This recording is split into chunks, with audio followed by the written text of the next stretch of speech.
পুরা টার্বো বিয়া করে দিব কিনা ওলাবও পারা নাই ভাই কিন্তু টার্বোত পুরা ফাঁসি গৈছে এরি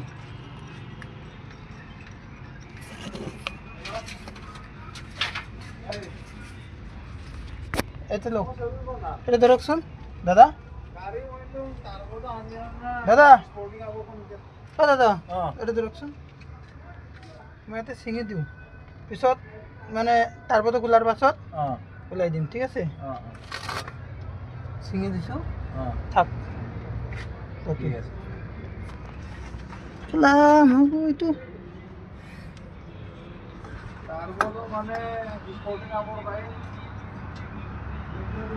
পুৰা টাৰ্বো নাই